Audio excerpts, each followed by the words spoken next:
बहुत वर्ष पूर्व ऋषि मुनि भगवान को पाने के लिए कठोर तपस्या करते थे। यह तपस्या कैसी रहती थी? एक पांव पर खड़े होकर नमस्कार की मुद्रा में भगवान का नाम जाप करना, पानी में नमस्कार की मुद्रा में खड़े रहकर अखंड भगवान की नाम जाप करना, हिमालय जैसे पर्वत पर जाकर अत्यंत ठंड में एक ही जगह अनेक वर्षों तक बैठकर नाम जाप करना, इसी प्रकार तपस्या की जाती थी। तपस्या के समय न कुछ खाया जाता था, न ही पानी पिया जाता था। इसी प्रकार कठोर तपस्या करने के बाद भगवान भक्त पर प्रसन्न होकर उन्हें आशीर्वाद देते थे। इसी प्रकार भगवान शंकर को पति के रूप में पाने के लिए माता पार्वती कठोर तपस्या कर रही थी। तपस्या के समय वह भगवान के चिंतन में ध्यान मग्न बैठी थी। उनकी तपस्या पूर्ण ही होने वाली थी कि उसी समय उन्हें एक बालक के डूबने की चीख सुनाई दी। माता तुरंत उठकर वहां पहुंची। उन्होंने देखा एक मगरमच्छ बालक को पानी के अंदर खींच रहा है। वह बालक अपने प्राण बचाने के लिए प्रयास कर रहा था। तभी मगरमच्छ उसे खाने का प्रयास कर रहा था। अत्यंत करुणामयी माता पार्वती को बालक पर दया आई। माता ने मगरमच्छ से निवेदन करते हुए कहा, बालक को छोड़ दो, इसे आहार न बनाओ। उस पर मगरमच्छ बोला, माता, यह मेरा आहार है। मुझे हर छठ दिन भूख मिटाने के लिए जो पहले मिलता है वह मेरा आहार होता है। मेरा आहार ब्रह्मा ने निश्चित किया है। माता पार्वती ने फिर कहा, आप इसे छोड़ दें, इसके बदले मैं अपनी तपस्या का फल आपको दूंगी।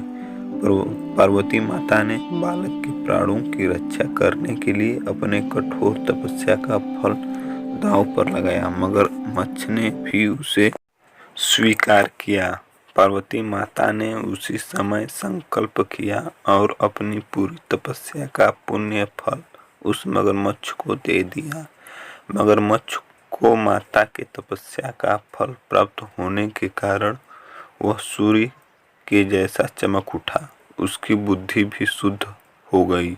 उसने कहा, माता, आप अपना पुण्य वापस ले लें, मैं इस बालक को छोड़ दूंगा। माता ने तो वचन दिया था, इसलिए उन्होंने तपस्या का फल वापस लेने से मना कर दिया और वह बालक को गोद में लेकर ममता से दुलारने लगी।